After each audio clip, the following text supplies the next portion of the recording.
Shalom Bapak Ibu ada di rumah. Shalom semuanya. Selamat hari Natal dan selamat menyongsong tahun baru. Pagi hari ini saya percaya kita semua bersukacita. Amin. Dan saatnya kita mau menyembah Tuhan. Kita mau mengucap syukur karena Tuhan dahsyat dan luar biasa. Mari kita mempersiapkan hati dan pikiran kita untuk masuk dalam hadirat Tuhan. Mari kita bersatu di sejenak. Dimanapun saat ini kita berada, mari kita bersatu di sejenak. Haleluya. Terima kasih Tuhan untuk pagi hari yang indah. Engkau baik dan Engkau sungguh baik dalam hidup. Kami boleh ada pada hari ini Tuhan, dimana kembali Tuhan kami mengingat 2000 tahun yang lalu Kau telah lahir untuk menyelamatkan setiap kami. Kami sungguh bersyukur Tuhan. Dan saat ini Tuhan kami mau bersama-sama bersekutu. Sekalipun mungkin kami di tempat yang berbeda, tapi kami tahu Tuhan tidak pernah tidak ada di sini. Selalu ada menyertai kami, beserta dengan kami. Terima kasih Tuhan. Terima kasih. Terima kasih Tuhan. Terima kasih. Mari kita naikkan pujian bagi Tuhan. Kita mau katakan, Tuhan Kau baik. Terima kasih Tuhan. Kudus-kuduslah Engkau. Terima kasih Tuhan. Terima kasih. Naikkan pujian bagi Tuhan.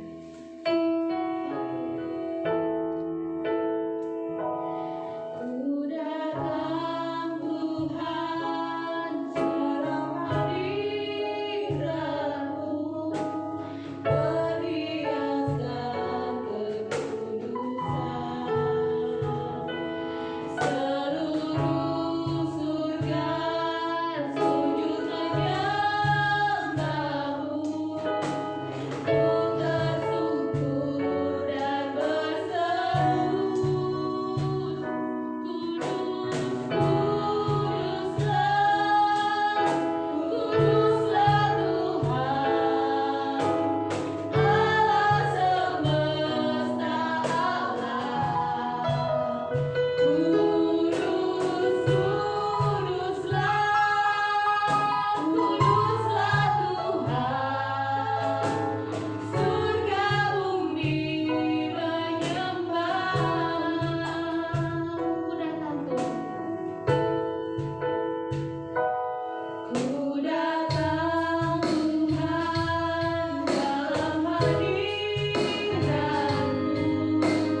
bersama-sama bersorak-sorai karena Allah yang hidup lahir di dunia ini, dan kita mau mengatakan selamat datang karena Tuhan sudah hadir buat kita, buat saudara dan saya. Mari Bapak Ibu Saudara yang di rumah maupun yang di rumah ini, mari kita bersama menyuarakan bersorak untuk Tuhan.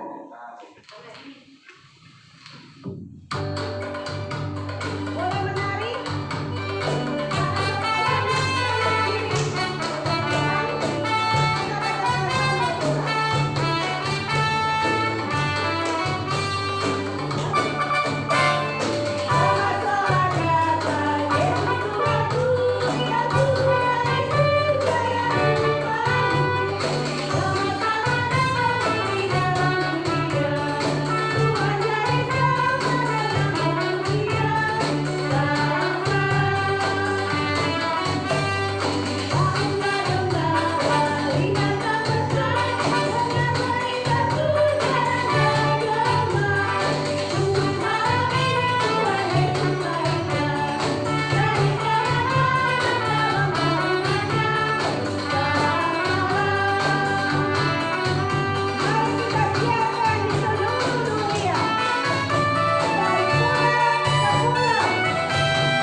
menebus kita semuanya. Dia Raja segala raja. Amin. Amin. Terima kasih. Tuhan sudah datang. Mari kita katakan, dialah untuk siapa? Beda suaranya yang di rumah. Dialah untuk kita semua. Mari kita katakan bersorak bagi Tuhan. Dia lahir untuk kita semua. Dia mati untuk kita dan dia bangkit bagi kita. Dia Allah yang hidup, Raja segala raja. Dia juru selamat dunia. Amin. Kami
Haleluya.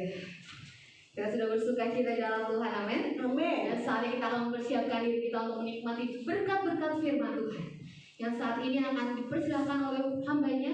Mari kita sama-sama mempersiapkan hati dan pikiran kita sampai kita menaikkan pujian bagi Tuhan. Kita mau katakan, malam kudus di langit bertaburan. Saat itu Tuhan Yesus lahir untuk saya dan saudara. Mari kita sama-sama menikmati setiap berkat Natal yang Tuhan mau bagikan pada hari ini. Haleluya. Haleluya.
Terima kasih Tuhan, kasih-Mu sungguh indah di dalam kehidupan kami, sungguh manis di dalam kehidupan kami. Karena itu kami rindu dan kami mau untuk ikut bersama Tuhan Yesus. Saat ini Tuhan, di hari Natal ini kami memperingati kehadiran-Mu, kelahiran-Mu di dalam dunia ini.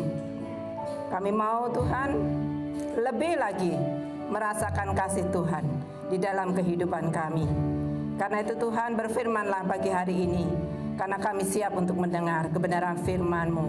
Di dalam nama Tuhan Yesus, kita yang percaya sama-sama katakan, amin.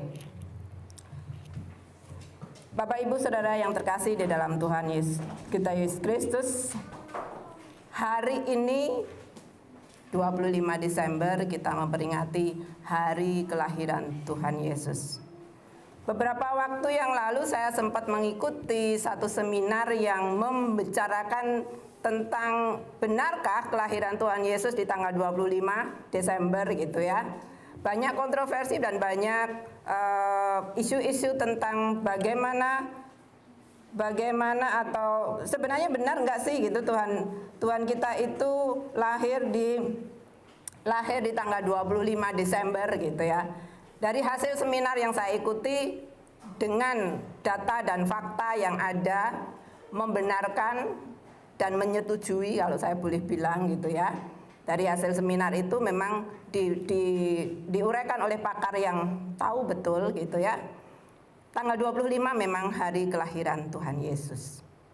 Dan sebenarnya bagi saya pribadi itu sudah ada dari sejak saya kecil dan diberitahukan ya tanggal 25 adalah tanggal lainnya Tuhan Yesus gitu ya. Kalau kita kecil kan kita memperingati hari ulang tahun gitu ya. Biasa kan kita ulang tahun gitu kan, tanggal lainnya berapa gitu. Nah, Natal adalah ulang tahunnya Tuhan Yesus dan 25 Desember itu sudah pas menjadi tanggal kelahiran. Kita tidak membicarakan itu, tapi kita mau membicarakan tentang Natal atau kelahiran Tuhan Yesus. Tema khotbah pada Natal saat ini saya beri judul Kasih Allah Nyata dalam Immanuel. Bapak Ibu Saudara, saya mengambil nats dari Roma 5 ayat 1 sampai 11. Bagaimana kasih Allah itu nyata di dalam Immanuel dan bagaimana kita merasakan kasih Allah yang nyata itu di dalam kehidupan kita sehari-hari sebagai manusia. Seringkali kita perlu bukti. Kita tuh manusia yang kalau tidak ada bukti katanya itu hanya omong kosong gitu ya. Itu hanya ya itu kan kalau kita berbicara kita mengatakan bahwa nggak ada bukti berarti itu hanya asumsi kita sendiri, hanya pemikiran kita sendiri gitu ya.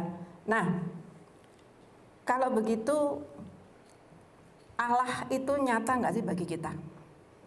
Dan kasihnya nyata nggak sih buat kita? Bapak Ibu Saudara, sebenarnya dengan adanya Natal itu sudah suatu bukti yang nyata dari Allah kita. Tetapi tetap saja kita manusia masih merasa itu nggak cukup gitu ya. Masa sih? Bahkan mungkin ada, saya nggak tahu gitu ya. Saya tidak tahu atau saya tidak mau mengejudge lah gitu ya atau menghakimi. Tapi ada orang juga yang mengatakan bagaimana Allah bisa lahir menjadi manusia, sedangkan Allah itu adalah roh. Allah itu sesuatu yang bukan jasmani gitu ya. Tetapi inilah kenyataannya. Bapak Ibu Saudara, di dalam Matius 1:23 ya dinyatakan atau dikatakan di sana bahwa anak darah itu akan mengandung dan melahirkan seorang anak dan dinamai Immanuel. Dan sebelum anak darah ini atau sebelum ayat di dalam Matius 1:23 ini dinyatakan, jauh sebelum itu beberapa nabi pada puluhan tahun yang lalu sudah menubuatkan tentang kelahiran seorang anak yang akan menjadi penasehat, menjadi raja, menjadi menjadi raja yang besar gitu ya. Dan semua gelar yang akan dia sandang sebagai seorang putra anak Allah. Bapak Ibu Saudara, tetapi bagi saat itu, bagi bangsa Israel, tidak masuk di akalnya mereka. Bagaimana bagaimana Allah yang dia yakini ya dari nenek moyang mereka itu menjadi manusia dan lahir ke bumi. Tidak masuk di akal. Dan mau dipikir seperti apa, sampai sekarang pun masih banyak kita ya orang, bahkan mungkin orang Kristen sendiri gitu ya, yang merasa tidak masuk di akal bahwa Allah itu menjadi manusia itu. Tetapi mari kita akan belajar bersama-sama dari Roma 5 ayat 11 tadi. Roma 5 ayat 1 sampai 11 ditulis oleh Paulus. Dan Paulus menuliskan ini kepada jemaat di Roma, menerangkan atau menjelaskan tentang bagaimana ya kasih Allah itu sudah membenarkan, mendamaikan kehidupan umat manusia, khususnya pada saat itu adalah jemaat di Roma. Bapak Ibu Saudara, saya mau menggarisbawahi kembali ayat yang pertama di dalam Roma 5 ayat yang pertama dikatakan, sebab itu kita dibenarkan karena iman. Kalimat ini diawali dengan sebab itu karena di dalam Roma pasal 4 ayat yang terakhir itu dikatakan demikian. Tetapi tertulis juga untuk kita, sebab kepada kita Allah memperhitungkannya karena kita percaya kepada Dia yang telah membangkitkan Yesus Tuhan kita di antara orang mati, yaitu Yesus yang telah diserahkan karena pelanggaran kita dan dibangkitkan karena pembenaran kita. Baru kalimat berikutnya, sebab itu. Jadi apa yang dituliskan Paulus di dalam Roma pasal 4 menjadi sebab. Sebabnya apa? Sebabnya Allah sudah melakukan sesuatu sehingga kita dibenarkan karena iman. Saya akan membahas sedikit dibenarkan.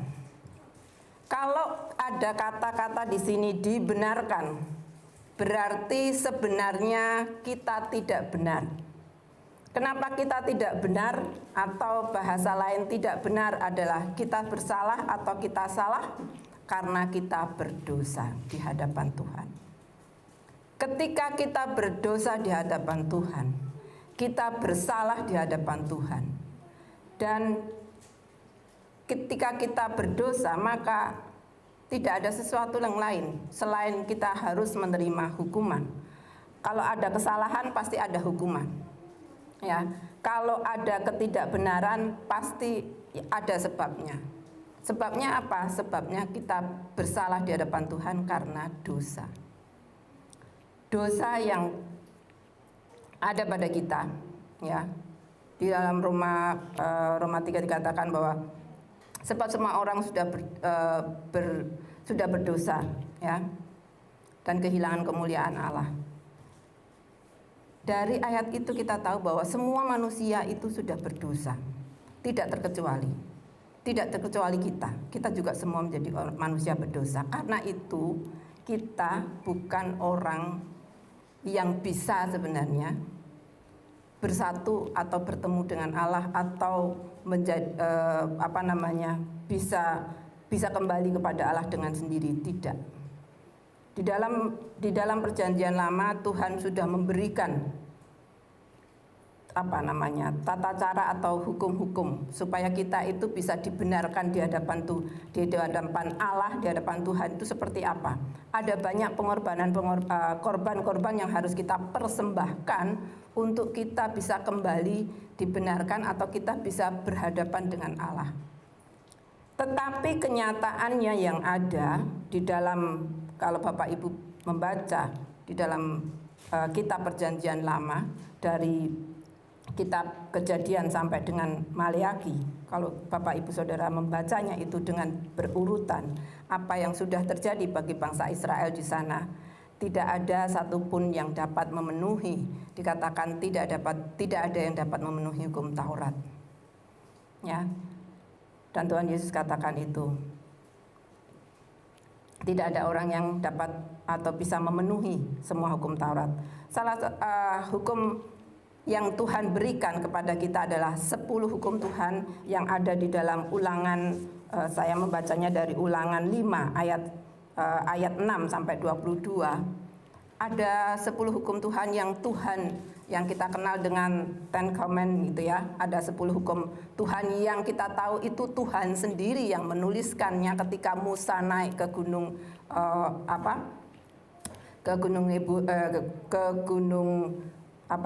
Sinai ya, di mana Tuhan memberikan 10 hukum, 10 perintah Tuhan atau 10 hukum yang kita kenal dengan 10 perintah Tuhan itu Allah sendiri yang memberikan gitu ya. Bahkan ya, kalau kita mungkin pernah lihat filmnya, Allah sendiri yang menuliskan itu gitu ya, 10 hukum itu. Tetapi mari kita mengevaluasi diri kita. Adakah dari 10 hukum itu kita lakukan buat Tuhan dan bisa kita lakukan semua? Jawabannya saya yakin sekali tidak. Oh, kita bisa tidak menyembah Allah yang lain. Oh, kita mungkin bisa tidak ada 10 itu banyak, saya tidak menguraikan semuanya ya. Tetapi saya mau mengatakan bahwa ketika kita melakukan satu hukum yang pertama, kedua, ketiga, keempat dan seterusnya, pasti ada salah satu. Kalau 9 bisa, pasti ada satu yang tidak bisa kita lakukan. Malah mungkin bahkan 10-10-nya nggak bisa, Bu, gitu. Mungkin itu ya. Saya sendiri juga saya mengakui bahwa siapa yang tidak pernah, paling gampang ada perintah Tuhan jangan mencuri. Saya tanya Bapak Ibu Saudara, siapa yang tidak pernah mencuri? Oh enggak, Bu, saya enggak pernah mencuri. Iya, tidak mencuri, cuma ngambil punya adik tanpa ngomong ya. Enggak mencuri. Kalau mencuri itu kan yang orang ngambil punya orang lain, rumah orang lain, itu namanya ngerampok, bukan mencuri. Ya. Oh enggak, Bu, kalau mencuri itu yang ngambil barang orang di pasar. Bukan mencuri, maling, apalagi. Seringkali kita ngeles kalau bahasanya anak sekarang ya. Kita ngeles dengan kita nggak nyuri. Apalagi mungkin kita ada hukum yang ke-9 atau ke-10. Jangan menginginkan ya menginginkan punya orang lain. Siapa yang tidak menginginkan barang milik orang lain? Oh enggak, Bu, saya bersyukur. Benar, bersyukur dengan punya sendiri. Tapi sebelah rumah punya motor baru, lah dia kerjanya apa kok punya motor baru? Oh, sebelah kirinya lagi, loh dia dapat apa? Kok kulkasnya baru? Nggak ngiri, Bu, cuman ngeliatin aja barang orang lain. Kok dia punya itu ya, kok saya enggak gitu. Nggak ngingini sih, Bu, gitu. Sama saja, saudara. Ya, banyak hal. Itu hal-hal mudah yang bisa buat kita mengevaluasi diri. Apakah kita bersalah tidak di hadapan Tuhan? Apakah kita berdosa? Dan kenyataannya bahwa kita semua adalah manusia berdosa yang tidak dapat dibenarkan di hadapan Tuhan. Tetapi Paulus katakan di sini, kita dibenarkan karena iman. Kata-kata dibenarkan di sini menegaskan bahwa sebenarnya kita tidak layak, kita tidak benar, tetapi oleh Allah kita dibenarkan. Oleh apa? Tadi saya katakan sebab itu, tadi kan pertama ada kalimat sebab itu tuh sebabnya apa? Sebab Yesus yang sudah menebus kita. Saya akan mengkaitkan atau membahas dengan bagaimana kita bisa dibenarkan di dalam ayat yang sudah sangat terkenal di dalam Yohanes 3. Di dalam Yohanes 3:16 dikatakan karena begitu besar kasih Allah kepada dunia ini, ya. Karena itu Allah mengaruniakan anaknya yang tunggal supaya barang siapa yang percaya, ya, dia beroleh hidup yang kekal. Tapi yang biasa dibaca kan Yohanes 3:16, ya kan? Karena begitu besar. Ya. Tetapi saya mau membahas bukan sampai di ayat 16. Saya akan bawa Bapak Ibu Saudara ke ayat 17. Kenapa Allah begitu besar kasih Allah kepada dunia itu kenapa? Sebab Allah mengutus anaknya di dalam ayat 17. Sebab Allah mengutus anaknya ke dalam dunia bukan untuk menghakimi dunia, melainkan untuk menyelamatkannya oleh Dia. Inilah sebab kenapa kita dibenarkan di hadapan Tuhan. Karena Allah lah yang mengutus anaknya ke dalam dunia.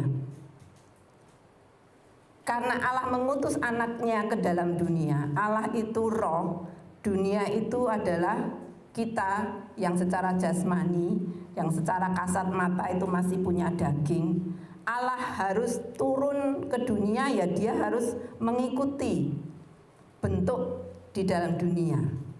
Bentuknya apa? Ya bentuknya menjadi manusia yang berdaging. Karena itu dia lahir. Dan hari ini kita memperingati ketika Allah itu datang ke dunia. Dan kedatangan Allah ke dunia tidak hanya stop sampai di sini, oh ya dia lahir ke dunia sudah. Tidak. Tuhan dengan jelas menuliskan di ayat 17, misinya Tuhan Yesus datang ke dunia untuk menyelamatkan, bukan menghakimi. Karena itu Allah membenarkan kita, umatnya atau orang yang percaya. Bapak Ibu Saudara, dengan kita dibenarkan di hadapan Allah, kita mendapatkan kasih karunia, kita mendapatkan kasih Allah. Dan itu nyata. Kasih Allah yang nyata, yang pertama yang membenarkan kita, wujudnya satu, yaitu Tuhan Yesus. Atau mungkin bahasa lain kita kenal, tapi sebenarnya katanya tidak terlalu tepat, ya. Ada bahasa dengan menggunakan Isa Al-Masih.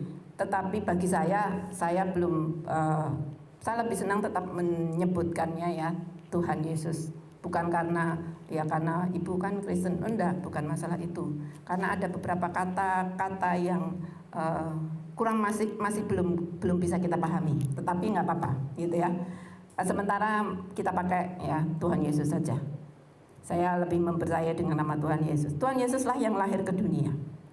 Ya, dan barang siapa yang percaya, ya Tuhan katakan Tuhan Yesus datang ke dunia, misinya cuma satu, menyelamatkan dunia. Menyelamatkan dunia karena apa? Karena dosa. Karena ketika manusia jatuh dalam dosa pertama kali dilakukan oleh Adam dan Hawa di Taman Eden, manusia seluruhnya berdosa keberadaannya. Dan itu tidak dapat dibenarkan ketika Allah sudah memberikan 10 hukum Tuhan itu, 10 perintah Tuhan, dan bahkan di dalam Perjanjian Lama itu banyak sekali aturan-aturan ini loh, kalau kamu mau menghadap Tuhan dibenarkan dengan ini gitu ya.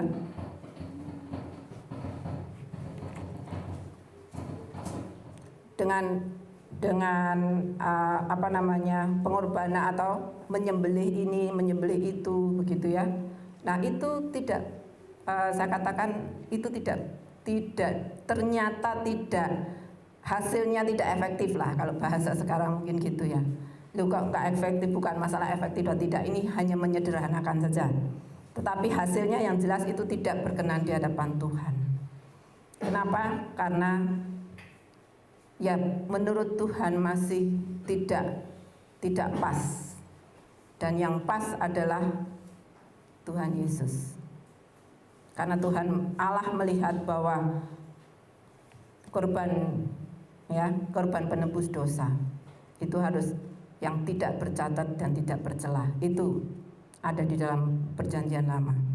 Dan itu selalu di dalam penyembelihan korban lembu kah, domba kah, dan lain sebagainya ya, yang dipakai untuk korban itu selalu ada korbannya harus yang tidak bercatat dan tidak bercelah. Ya. Nah, itulah misi Tuhan Yesus, menyatakan kasih Allah. Karena Allah sendiri sudah menyatakan bahwa karena begitu besar kasih Allah akan dunia ini.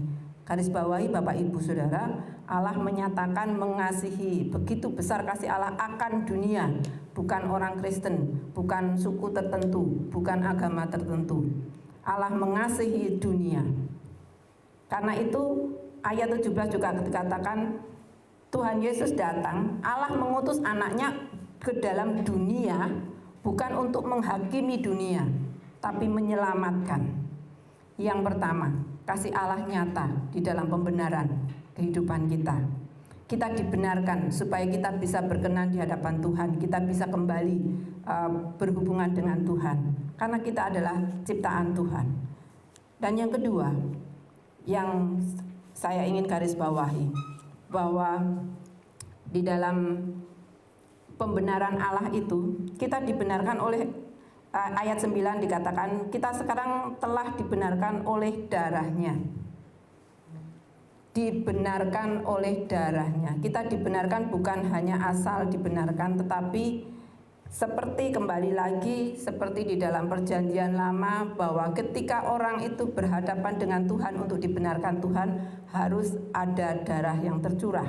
Karena itu harus ada korban, apakah menyembelih domba, ada burung merpati dan lain sebagainya, apapun ya yang dikorbankan, dan darahnya untuk orang itu menghadap kepada imam, kemudian pemberesan dosa gitu ya. Itu semuanya ada di dalam perjanjian lama. Dan itulah yang terjadi bagi Tuhan Yesus atau pada Tuhan Yesus. Kita dibenarkan oleh darahnya, darah Tuhan Yesus, darah Allah sendiri yang menyucikan dan menguduskan kita sehingga kita berkenan kembali kepada Allah. Inilah kasih Allah yang nyata. Dan yang berikutnya, ayat 10 dikatakan, ketika kita masih seteru diperdamaikan dengan Allah oleh kematiannya. Bapak Ibu Saudara, Tuhan Yesus mati di salib itu bukan kemarin atau kemarin lusa, tetapi 2000 tahun yang lalu.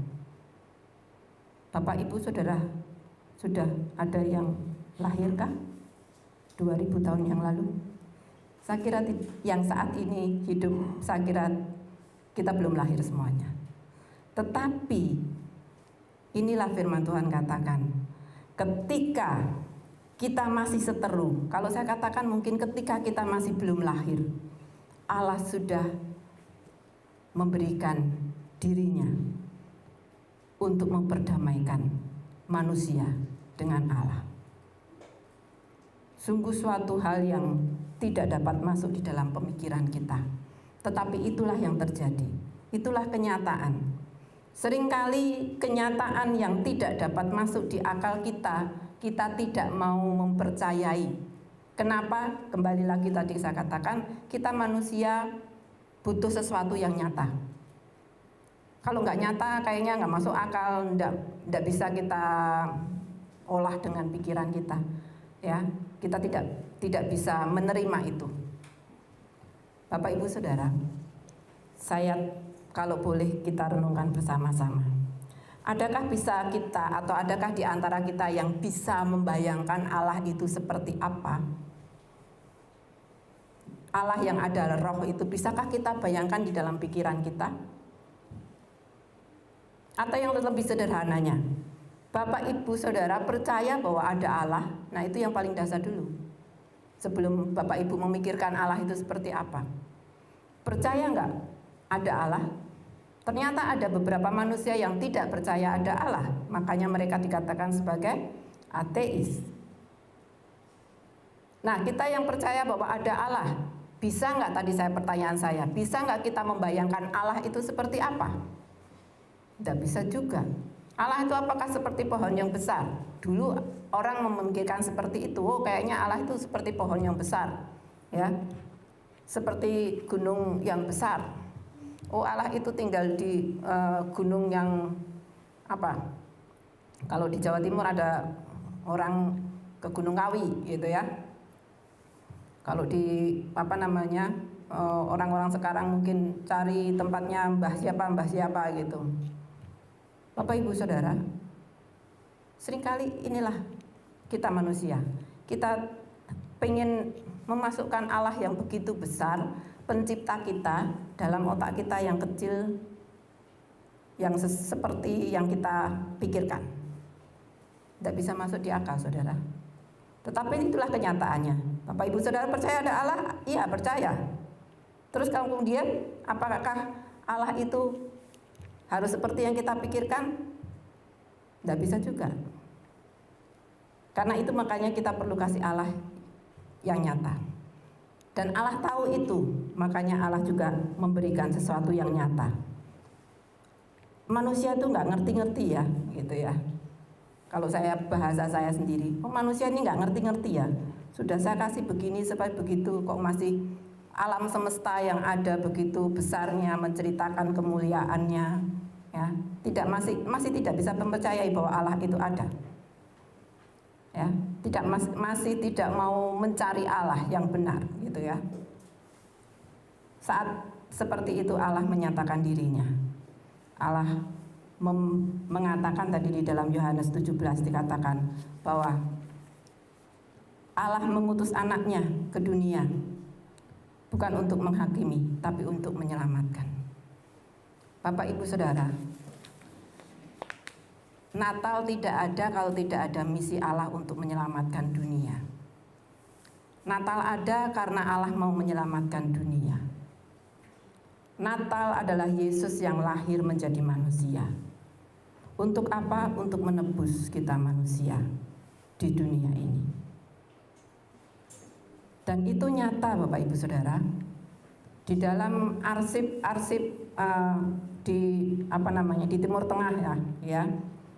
Yang saya baca, yang paling gampang ya, kalau Bapak Ibu mau mencari bukti nyata apakah kelahiran Tuhan Yesus itu nyata apa enggak gitu ya, silahkan bisa searching di Google, di Google, di Wikimedia, cari aja Natal dan silahkan dibaca di sana. Sekarang kan sudah canggih ya Bapak Ibu Saudara, dan di sana ada ceritanya, ada Natal itu seperti apa. Dan Natal itu di sana akan juga ada beberapa bukti-bukti dalam tulisan yang sampai sekarang masih ada di museum atau apa, saya lupa namanya gitu ya, tapi di Timur Tengah, entah itu di Mesir atau yang jelas di Israel juga pasti ada, tetapi tempatnya di mana saya memang tidak jelas. Tapi silahkan dibaca di Google, di Wikimedia ada, silahkan dicari. Kembali ke pernyataan Allah yang nyata, yaitu kelahiran Tuhan Yesus. Yesus lahir ke dunia dengan satu misi untuk menyelamatkan manusia. Dan itu nyata di dalam kenyataan kelahiran Tuhan Yesus. Tuhan mau menjanjikan apa? Bahwa kasih-Nya tidak akan pernah lekang oleh waktu, atau tidak akan jadi sampai selama-lamanya. Kasih Tuhan itu nyata.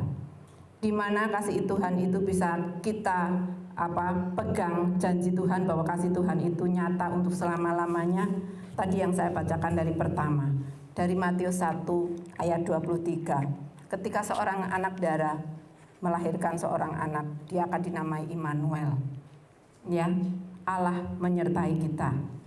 Bapak Ibu Saudara, penyertaan Allah di dalam hidup kita tidak akan pernah lepas.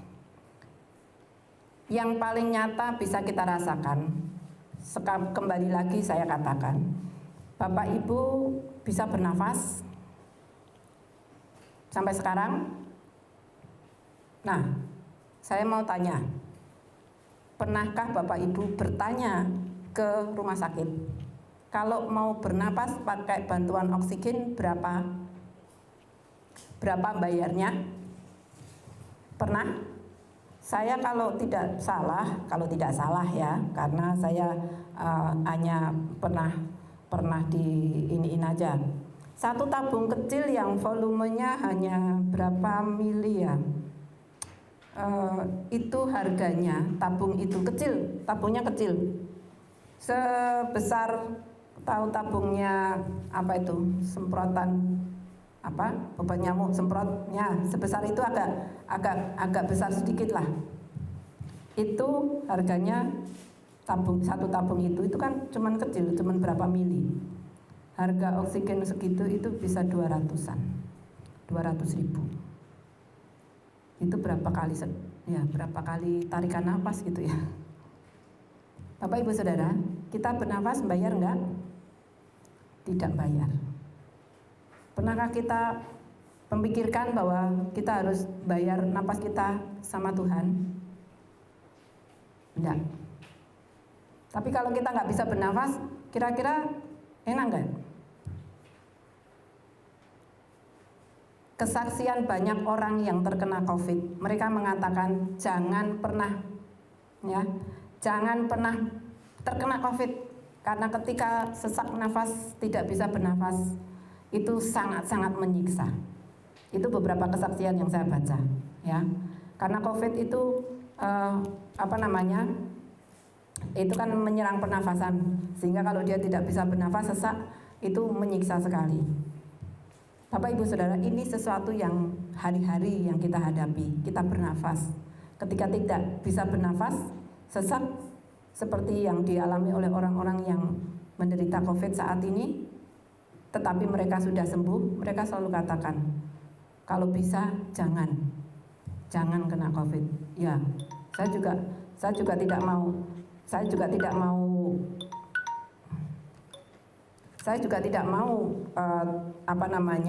mengalami gitu ya, dan ya kalau bisa jangan sampai gitu. Ya, bukan apa-apa Saudara, ketika orang tidak bisa bernafas pasti akhirnya, kalau memang benar-benar tidak bisa bernafas ya akhirnya pasti meninggal. Ya. Artinya apa? Ini sesuatu hal yang hari-hari ada pada kita. Kita harus bersyukur sama Tuhan bahwa kita masih boleh bernafas. Kalau kita masih diperkenankan hidup sama Tuhan, itu artinya kasih Allah masih ada bagi kita. Tuhan masih kasih kita hidup. Loh, kalau Tuhan bilang sama kita, sudah gitu ya. Taruhlah Tuhan bilang sama saya, dia udah tugas kamu selesai, Tuhan cabut. Bisa enggak? Bisa, sangat bisa bahkan. Tapi kalau kita hidup itu artinya, dan saya meyakini, kalau saya hidup berarti artinya Tuhan masih menyayangi saya dan Tuhan masih mempunyai misi untuk saya. Artinya tugas saya masih belum selesai. Bapak Ibu Saudara, di dalam grup teman-teman saya waktu kuliah sudah banyak yang dipanggil Tuhan. Kok mau bilang deg-degan, ya mungkin deg-degan gitu ya. Tetapi ya saya kembalikan kepada Tuhan. Kasih Allah nyata di dalam kehidupan kita. Tidak hanya kepada orang-orang tertentu atau agama tertentu. Tidak Saudara, Tuhan dengan jelas mengatakan, karena kasih Allah begitu besar akan dunia ini. Bapak Ibu Saudara dimanapun Anda berada saat ini, Tuhan mengasihi Bapak Ibu Saudara. Dan Tuhan menyatakan, karena Yesus lahir untuk menyelamatkan manusia. Tidak ada misi yang lain selain menyelamatkan dunia. Dan itulah yang Tuhan kerjakan. Dan itulah Tuhan, untuk apa Tuhan lahir, untuk apa Allah menjadi manusia, hanya satu. Kasih-Nya nyata atas kehidupan kita, karena Allah senantiasa ada bersama dengan kita. Untuk apa? Untuk menyelamatkan saudara dan saya. Mari kita berdoa. Tuhan, terima kasih untuk pagi hari ini atas firman-Mu. Kami tidak dapat menyelami kasih-Mu yang begitu besar atas kehidupan kami. Seringkali kami mengasumsikan atau memikirkan kasih-Mu seperti yang kami pikirkan di dalam pikiran kami secara manusia. Tetapi Tuhan melakukan lebih daripada itu semua.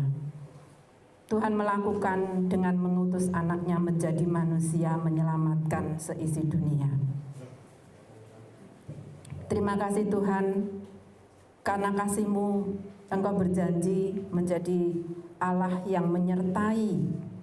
Engkau berjanji bahwa menyertai manusia sampai selama-lamanya. Engkaulah Allah Immanuel, Allah yang beserta kami sampai selama-lamanya. Dan semuanya itu tidak masuk di akal kami Tuhan. Kami tidak dapat mencernanya dan kami tidak dapat mengerti secara akal kami. tapi itulah kasih-Mu yang nyata. Karena Engkau sendiri yang berfirman, aku mengutus anakku bukan untuk menghakimi dunia, tetapi untuk menyelamatkan. Dan ketika Engkau mengutus anak-Mu ke dunia ya Tuhan, ketika Allah mengutus anaknya ke dunia, anak itu menjadi sama seperti kita manusia, menjadi manusia yang diberi nama Yesus Kristus, yang memiliki nama Immanuel. Terima kasih Tuhan, kami boleh menjadi orang-orang yang menerima kasih-Mu di dalam nama Tuhan Yesus yang sudah lahir dan mati untuk kami. Kami berdoa. Haleluya. Amin.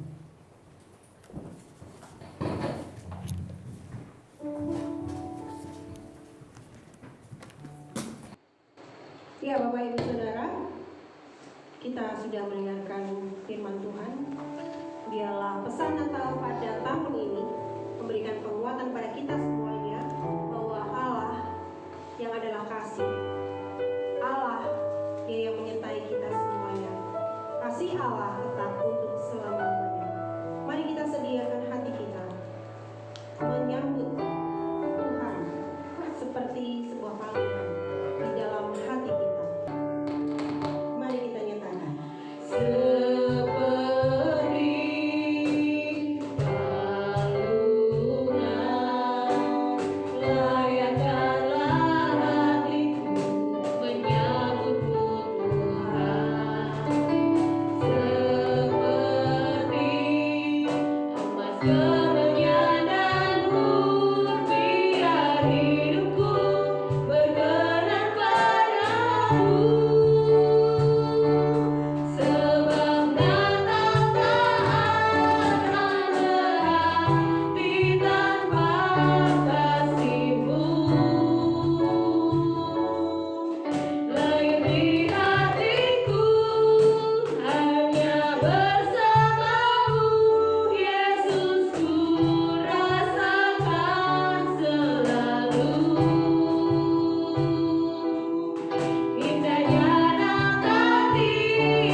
menaikkan doa kita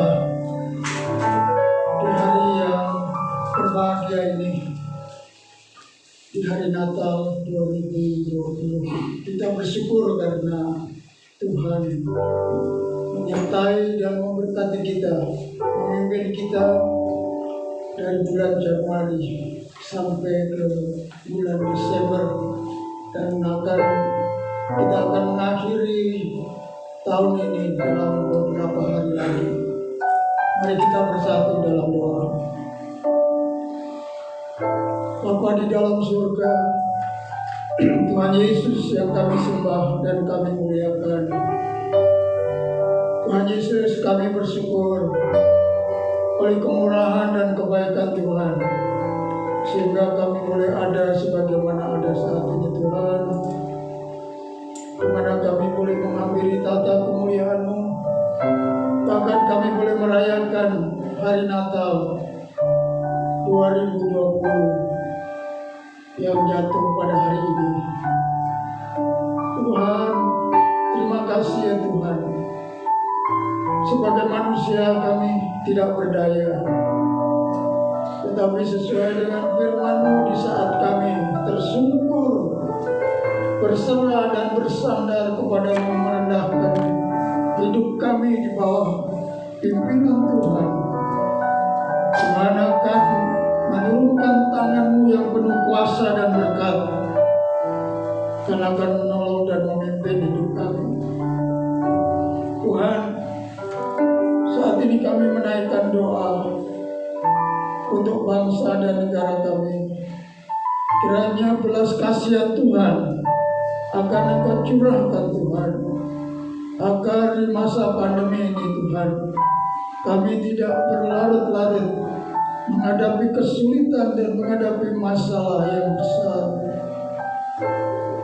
Oleh sebab itu kiranya ulurkanlah tangan-Mu Tuhan yang penuh kuasa, yang mampu mengangkat segala sakit penyakit, bahkan kuasa yang mampu mengalahkan Tuhan Yesus segala virus-virus penyakit. Kami percaya bahwa semua itu bukan berasal daripada Tuhan, karena itu tidak membuat manusia mengalami kedamaian dan sukacita. Kami percaya bahwa hati-Mu penuh dengan belas kasihan. Oleh sebab itu kami bawa bangsa kami Tuhan, kiranya tahun ini menjadi tahun akhir pandemi COVID-19, sehingga pada bulan Januari 2021 Tuhan kami akan mengalami masa yang cerah dan ceria, di mana kami Tuhan boleh terbebaskan daripada kesulitan dan masalah ini ya Tuhan. Tuhan, terima kasih ya Tuhan. Dan kiranya di bulan Natal ini Tuhan, Engkau melihat ada banyak orang yang hidup di bawah kemiskinan, yang sering menghadapi piring-piring kosong untuk hidup makan setiap hari, mengalami kesulitan dan masalah.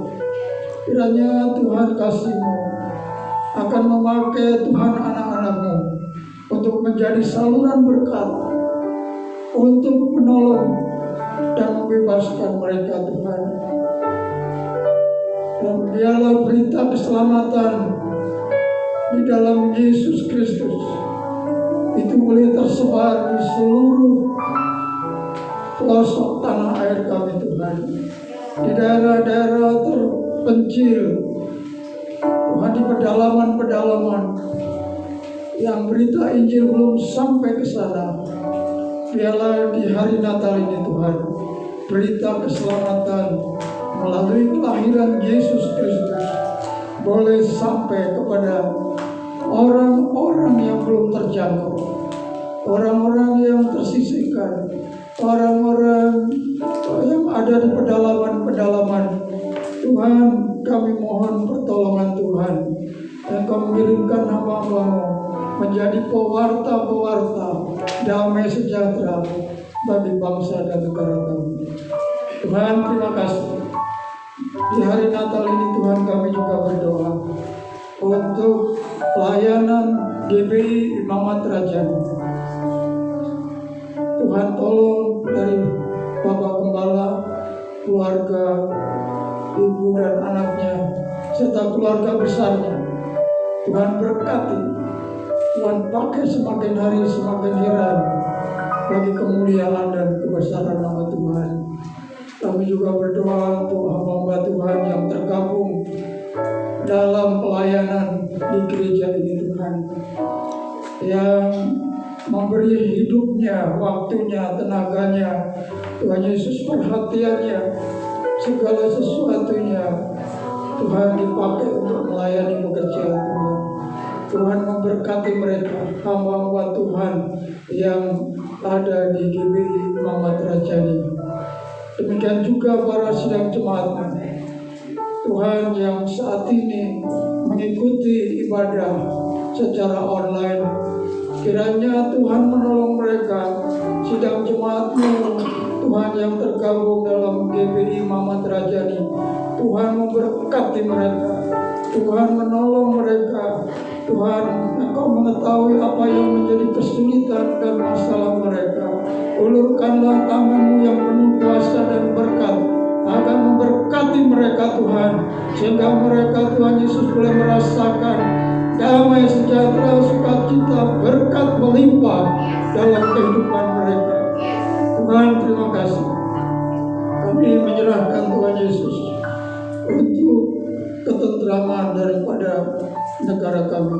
Kiranya di hari Natal ini menjadi hari di mana damai, sejahtera, sukacita itu dilimpahkan kepada bangsa dan negara kami. Terima kasih ya Tuhan. Terima kasih untuk penyertaan Tuhan dalam ibadah perayaan Natal 25 Desember hari ini Tuhan. Para hamba Tuhan yang telah melayani pekerjaan Tuhan. Tuhan Yesus, firman Tuhan yang sudah disampaikan oleh Ibu Gembala dan para WL dan singer, pemusik, semuanya yang telah mengambil bagian, Tuhan memberkati mereka. Terima kasih ya Tuhan. Dan kami akan mengakhiri ibadah ini dengan mengucap syukur di dalam nama Tuhan Yesus. Kami menyerahkan Tuhan, saat ini kami akan menerima berkat daripada Tuhan melalui Bapak Kepala. Kiranya Engkau memberkati aku berlimpah-limpah dan memeluang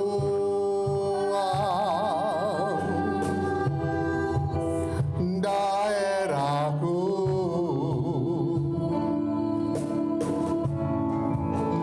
dan kiranya tangan-Mu menyertai aku dan melindungi aku daripada malapetaka sehingga kesakian tidak menimpa aku, dan kiranya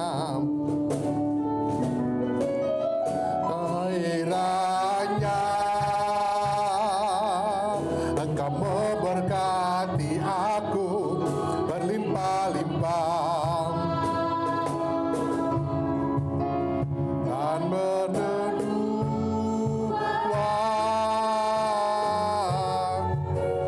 daerahku,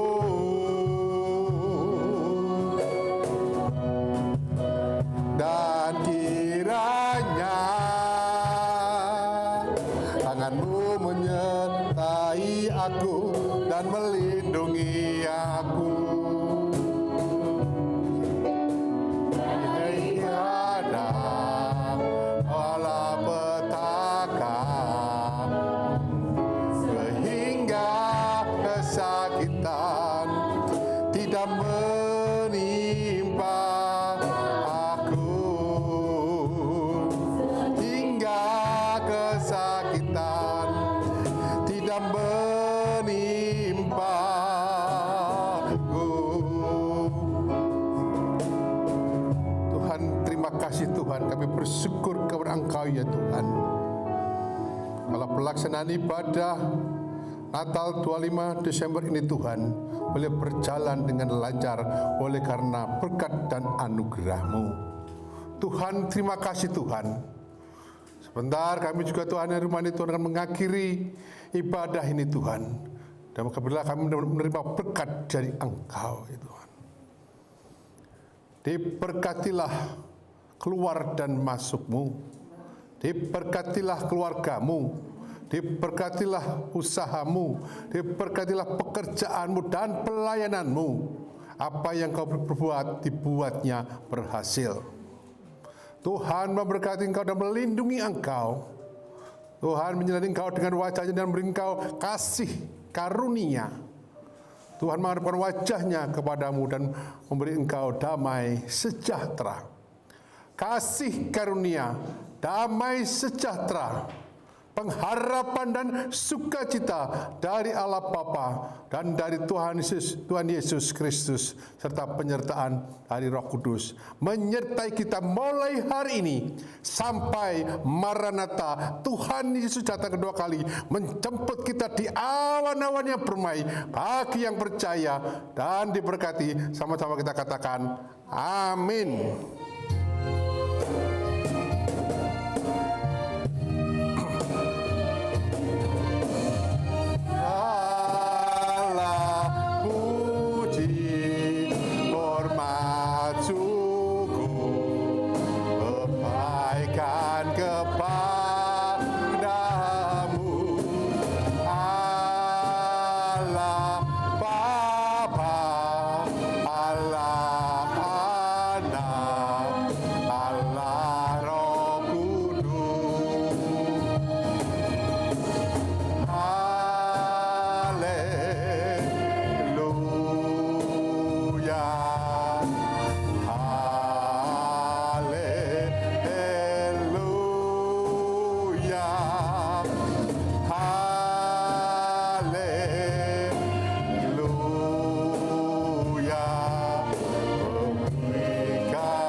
Bapak, Ibu, Saudara, Jemaat GPI Memarajani, baik yang di rumah maupun di mana Bapak Ibu berada melalui IB Live ini, kami keluarga, tim pengembalaan dan pengurus pelayanan Tuhan dan semua jemaat mengucapkan selamat Hari Natal 2020 dan menyambut tahun baru 2021.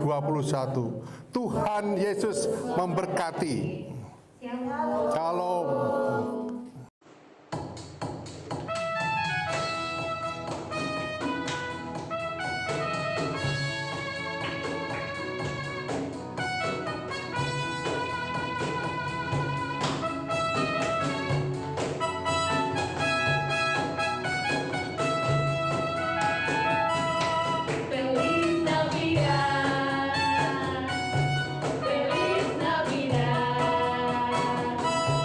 Feliz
saya keluarga Agus Sutantri, istri dan anak saya, Gembala di GPI Imamat Rajani, Sampurna Square.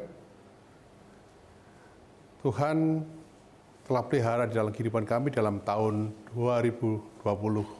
Banyak hal yang kami lakukan mungkin dalam kondisi pandemi ini cukup sulit gitu ya. Tetapi peran Tuhan, penyertaan Tuhan tidak pernah berhenti. Dan ketika itu juga kami hanya mengandalkan Tuhan di dalam kehidupan kami. Melalui Natal ini, yang merasakan bagaimana hadirnya Tuhan di dalam kehidupan pribadi maupun keluarga. Dan Natal ini akan memberikan sebuah pengharapan sukacita dalam masa ke depan. Melalui Natal ini, kami keluarga dan juga Gembala GPI Imamat Rajani Sampurna Square, Jati Sampurna, mengucapkan Selamat Natal tahun 2020 dan menyambut tahun baru 2021. Tuhan Yesus memberkati. Shalom, kami dari keluarga yang dikasihi Tuhan, dari keluarga Bapak Timotius dan ini istri dan anak-anak kami Jevlino dan Indah, bersyukur atas kebaikan Tuhan yang luar biasa yang sudah kami rasakan di tahun 2020 ini. Sungguh tangan Tuhan itu begitu luar biasa menjaga, memelihara, dan memberkati kami. Dan saya percaya juga Bapak Ibu Saudara juga demikian ya, kita tetap dalam pelindungan Tuhan. Walaupun di masa pandemi, di masa kesukaran ini begitu terasa, tetapi kita juga sudah merasakan bahwa Tuhan tidak pernah meninggalkan. Amin. Pasti Tuhan tidak pernah meninggalkan, Dia tetap menjaga kita. Demikian juga harapan kita nanti di tahun ke depan, tahun 2021, kita percaya bahwa kalau Tuhan bersama dengan kita, maka kita bisa melakukan perkara-perkara yang besar. Kita bisa melakukan hal-hal yang luar biasa bersama dengan Tuhan. Karena itu pesan-pesan kami pada saat ini mengucapkan Selamat Natal 2020 dan selamat tahun baru 2021. Tuhan Yesus memberkati. Amin. Shalom, kami dari keluarga Ricardo Maukar. Saya Eksi, istri dari Bapak Ricardo dan Afia Kriana. ya, kami ingin menyampaikan bahwa dalam 1 tahun ini, tahun 2020, penyertaan Tuhan begitu luar biasa. Mungkin dari suami, saya pribadi dan anak kami mengalami banyak hal selama pandemi ini. Tapi kasih setia Tuhan begitu kami rasakan, penyertaan Tuhan begitu luar biasa. Ada banyak hal-hal yang tidak pernah kami duga yang kami terima berkat-berkat Tuhan, baik secara rohani, jasmani, dan kami tahu penyertaan yang luar biasa dengan sukacita dan damai sejahtera melingkupi kami semuanya. Kiranya semua yang kami alami pun Bapak, Ibu, dan Saudara alami sepanjang 2020. Kalau Tuhan menyertai kami semuanya, pasti Tuhan menyertai di tahun 2021. Dengan penuh pengharapan, kami semua dan keluarga menyampaikan selamat Hari Natal, dan selamat menyongsong tahun 2021. Tuhan Yesus memberkati. Salam, jumpa dengan saya Pendeta Hendro Sumarsono. Kami berlima sebetulnya, tetapi karena 3 orang, istri Melody dan juga Karen tidak bersama dengan kami, maka saat ini saya dengan anak saya Elgi Putra Sumarsono, kami mengucapkan selamat Hari Natal 2020, dan sungguh Tuhan ajaib. Tuhan telah menolong perjalanan hidup kami sehingga kami boleh sampai kepada tahun 2020 di bulan Desember ini. Sungguh kemurahan Tuhan kami rasakan karena pertolongan Tuhan begitu terjadi dalam hidup kami, sehingga kami saat ini tetap dalam keadaan sehat. Kiranya Tuhan Yesus memberkati saudara-saudara semua dalam menyambut hari Natal 25 Desember 2020. Kiranya Tuhan Yesus memberkati. Salam. Salam.